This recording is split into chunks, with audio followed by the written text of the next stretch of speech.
E aí, pessoal, tudo bom? Olha, hoje aqui no nosso canal a gente vai discutir o primeiro parágrafo do texto, aquele em que você deve deixar explícita a sua tese, aquilo que você vai defender ao longo das próximas 30 linhas. Para isso, eu te mostro aqui primeiro esse pensamento interessante. Olha só comigo. Entre o homem que se faz compreender e aquele que não se faz, há um abismo de diferença. O primeiro salva sua vida. O escritor italiano Primo Levi.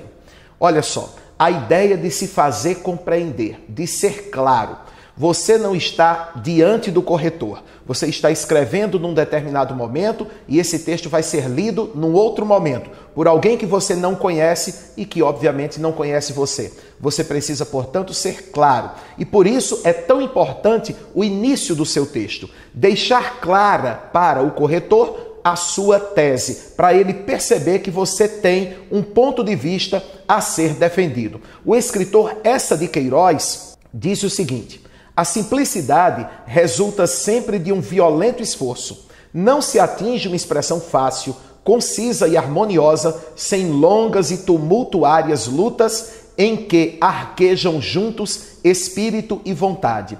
E por que é que eu te trago esse pensamento do Eça de Queiroz? Para lembrar a você que um bom texto é um texto simples. Não fique procurando palavras complicadas, palavras difíceis para colocar no seu texto, que isso muito mais atrapalha do que ajuda. Tudo bem? Bom, e aí você vai escrever o seu parágrafo, não é? Você precisa ter a noção que cada parágrafo do texto deve ter uma ideia fechadinha em si. Claro, todos os parágrafos devem se articular, mas cada um tem vida própria. O produtor deve pensar em seu possível interlocutor e orquestrar a compreensão leitora. E aí a gente vai te mostrar 5 maneiras de fazer a sua introdução. Você vai começar o seu texto, não é? Como é que você pode começar esse texto? Observe 5 formas. Existem mais, mas se você conseguir descobrir nessas 5 qual é aquela com a qual você mais se identifica, já é um bom passo para começar bem o seu texto, tá bom? Então, olha só, a gente pode começar com uma declaração inicial, que é a tese propriamente dita, pode começar com uma alusão histórica, pode começar com um questionamento, com uma interrogação, com uma citação e ainda com uma exemplificação. Vamos colocar a mão na massa? Vamos olhar alguns parágrafos atendendo a esses requisitos? Vamos lá, vem junto comigo. Olha só, uma declaração inicial. Como é que seria isso? Acompanha. A liberdade de expressão é um dos pilares das sociedades democráticas. Por isso, deve ser defendida, mesmo quando incomoda minorias, mesmo quando choca religiosos. Para os exageros, existe a lei, mas a lei deve existir para punir os abusos, nunca para intimidar o direito de defender ideias, mesmo quando essas ideias incomodam. Observe junto comigo. A primeira frase do texto é incisiva, clara, dura e é um ponto de vista. A liberdade de expressão é um dos pilares das sociedades democráticas. E logo depois, por isso, deve ser defendida mesmo quando incomoda. Então, essa é aquela maneira segura de começar o texto, né? O texto tratava de liberdade de expressão, então você precisa ter um ponto de vista. No caso desse texto, o ponto de vista é que a liberdade de expressão precisa ser defendida, mesmo quando incomoda. Vamos dar uma olhada numa outra forma de começar o texto. Agora, a alusão histórica. Acompanha comigo.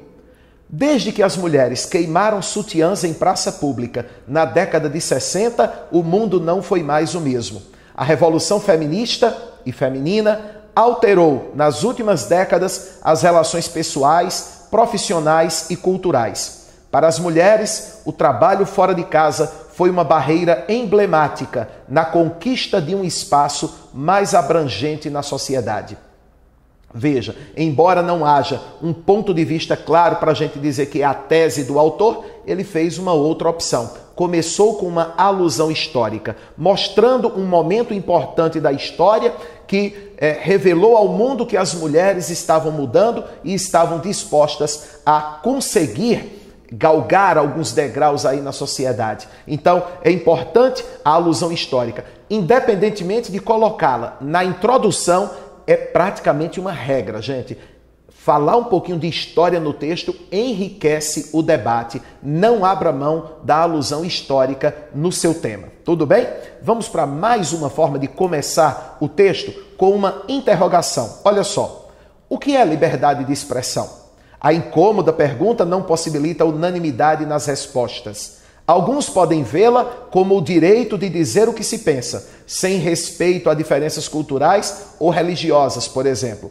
Outros a veem sempre com cautela, limitada por valores sociais. Para aquelas pessoas que têm uma certa dificuldade de pensar na tese, a pergunta é uma boa maneira de preparar o texto. É aquela história de que dá uma segurança maior quando o aluno escreve uma pergunta, porque ele tem mais habilidade para dar uma resposta.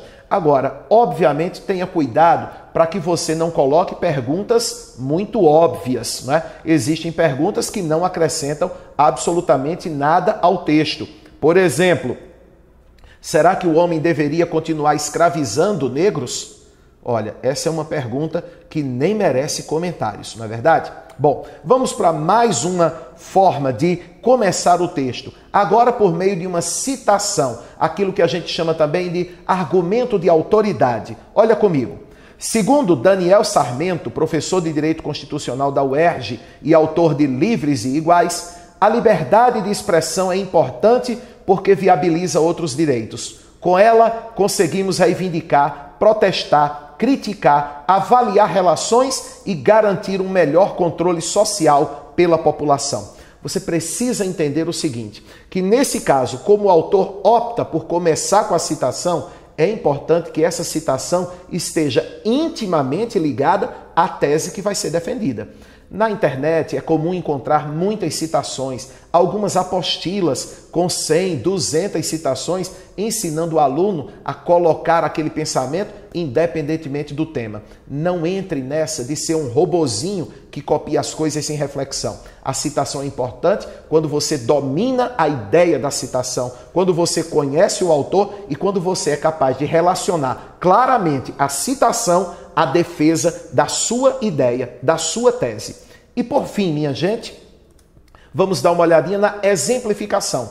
Você começa o texto dando exemplos. Olha comigo. Ondas de calor inéditas, furacões avassaladores, secas intermináveis, onde antes havia água em abundância, enchentes devastadoras, derretimento dos polos.